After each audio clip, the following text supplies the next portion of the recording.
about a sittin', Himalayan. Hello, welcome to Cat's Love. Today I'm going back to my cat breed profile series to talk about the Himalayan, known for being the luxury of a cat owner's life. This breed is also commonly called Himis. We're getting into popular cat breed territory, so let's take a quick look at their history. So let's get into the history of this salt-like breed.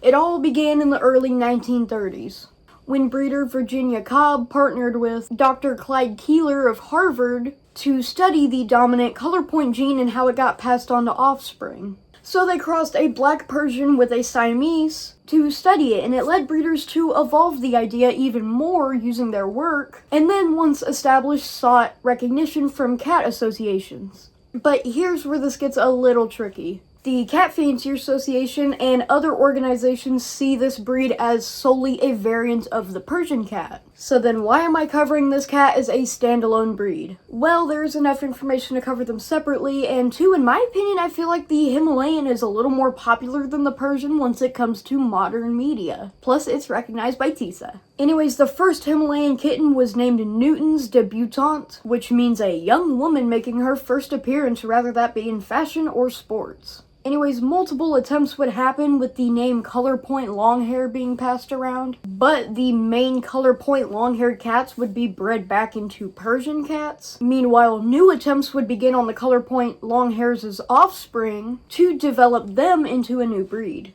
But it was when a lady named Margarita got permission to use a seal point long-haired cat in her breeding program to create a Persian cat but with Siamese markings. The cat was named Princess Himalayan Hope, and Margarita was a pioneer in getting the Himalayan cat recognized. Anyways, let's talk about their living requirements.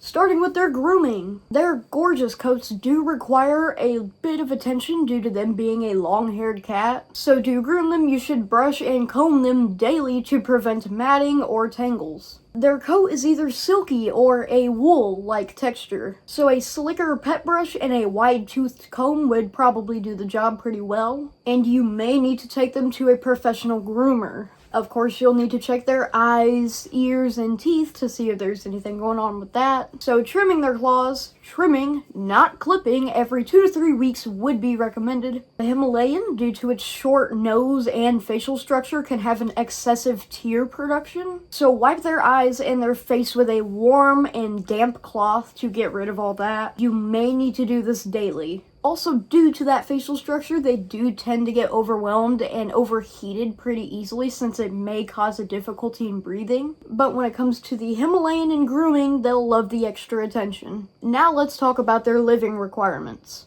The Himalayan should be an indoor breed due to them having long hair and them being more polished cats. They're not meant to be an outdoor breed. But what about their living requirements? Well, they aren't really that playful, but they are much more energetic than their Persian sisters. They get their play straight from the Siamese. So they love active and interactive play, stuff like laser pointers, playing with their human. So just basic stuff like catnip toys and wands may suit their lifestyle. But depending on how flat their face is, you may need to tune down the activity meter, as they can encounter breathing difficulties. Their playtime is primarily short bursts of zoomies or playtime, and then it's straight to nap time. And that does reflect on their exercise. When it comes to their exercise, you might need to do the heavy lifting. You may need to be the one to trigger the exercise and try to get them to play with you. Definitely take advantage of their bursts of energy.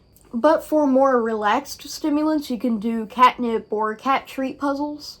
Other than that, the usual scratching posts, cat towers, everything like that is necessary. The Himalayan is pretty intelligent. They are responsive to your mood, and they will talk. Especially compared to the Persian, the Himalayan will definitely talk more frequently, but compared to the Siamese, they'll seem pretty quiet. They won't meow as much as the Siamese, but they will meow more than the Persian, but they don't demand attention.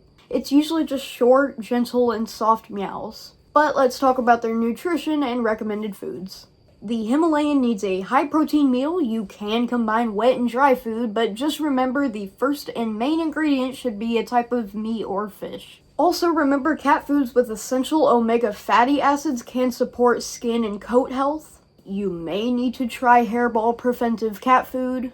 Due to how much this breed sheds and how long their hair can be, they can produce some gnarly hairballs, but of course you may want to talk to your vet before you get them a hairball preventive cat food. Whatever you do, just keep in mind that due to them being a lower energy cat breed, they may overeat. Cats in general, no matter the breed, are susceptible to obesity, and due to this breed not really exercising as much, this breed is on the front lines of being one of the more susceptible cat breeds. They can get it way easier, so just keep that in mind, but of course provide fresh and clean drinking water at all times, and other than that, you should be fine. Now let's talk about their health. Himalayan cats are definitely more susceptible than other breeds. They have a longer list of health issues relative to their breed. Their facial features pose their whole own list of health issues, like difficulty breathing, excess tear production, cherry eyes, and misaligned teeth. Asthma would be this breed's worst nightmare. Anyways, issues like polycystic kidney disease, heart disease, and twitch skin syndrome is also possible. Also, the Himalayan isn't just susceptible to overeating, they're susceptible to overheating as well. And that's also due to their coat. With such a long and thick coat, they are more likely to get ringworm, ticks, and fleas. The Himalayan is not hypoallergenic, meaning they will affect people with cat allergies. But always remember, if you think or see that something is clearly wrong with your Himalayan, or really your cat in general, make sure to take them to the vet. Now let's talk about their posh appearance. The Himalayan is a medium to large-sized breed, and they resemble their Persian sisters in almost every way. Often being referred to as cobby, being 10 to 12 inches tall, or about a foot tall, they have a solid but not fat appearance. Their tail should be short and thick, not overly long or skinny. Their tail is probably just gonna be fluff. Anyways, their head is large in proportion to their body, and on that head are small ears that are rounded at the tip. And just below that is their flat face. Which, by the way, not all Himalayans will have a flat face. Some get their face from their Siamese parents, some get it from their Persian parents. Anyways, on that flat face is a snubbed nose with big, expressive eyes that come in a very rich, deep blue. That via TISA and really all cat standards must come in a blue color. If they don't have a blue eye color, they aren't technically a Himalayan via their standards. They are a long-haired breed with both an under and top coat, ranging from 1.5 to 5 inches in length. It's said that petting them can feel like you're touching a cloud or that you're petting fancy velvet. Now let's talk about their fur colors and coat patterns. So their fur colors can be blue, chocolate, lilac, cream, and flame. Ooh. But no matter what, they'll have a color point coat pattern, meaning their eyes, face, tail, and paws will usually have a brown or beige color, meanwhile the rest of their coat is their coat color. It's if you took the Siamese coat and slapped it on a Persian. Color point is their only coat pattern though. So let's move on to our next segment, their temperament.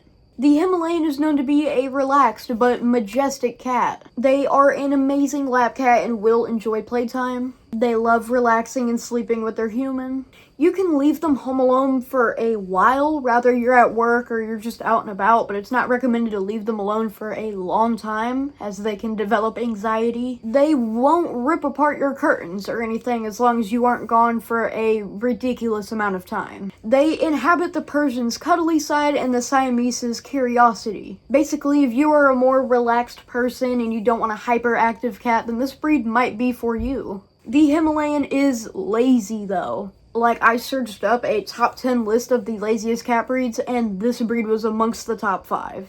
And they inhabit that mostly from the Persian. The Himalayan is good with other pets, rather it be a cat or a dog, but no matter what, they prefer a calmer environment, so not like, they wouldn't enjoy a Bengal friend, but they might enjoy, a more relaxed cat breed. The right word would be that they tolerate other animals. But when it comes to children, the Himalayan just adores kids. They are gentle and friendly, but it would be best with kids that aren't super rowdy or the type that would put Play-Doh in their fur, if you know what I mean. The Himalayan just doesn't like chaos. It's the type of cat who love libraries and jazz, Alright, let's move on to our final segment, the final fun facts. Starting with the fact that these cats are Hollywood stars. Martha Stewart owns 3, Freddie Mercury owned 1, and in Meet the Parents, Mr. Jinx was a Himalayan.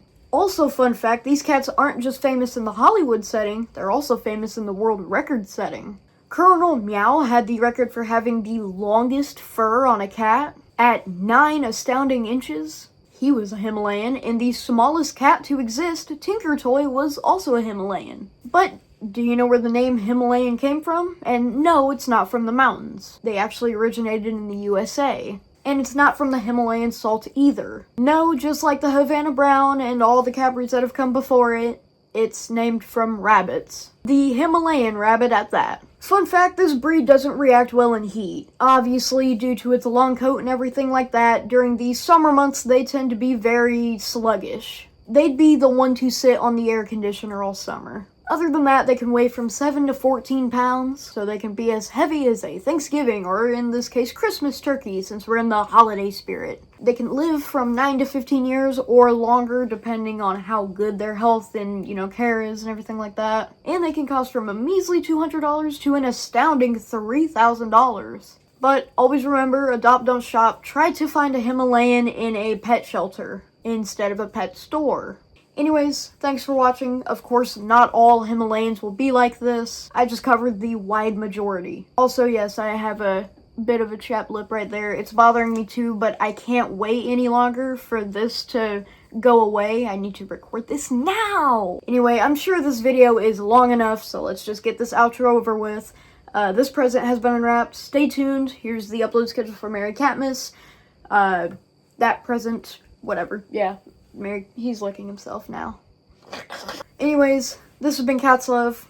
I'll see you next time. The next breed up on the series will be the Japanese bobtail.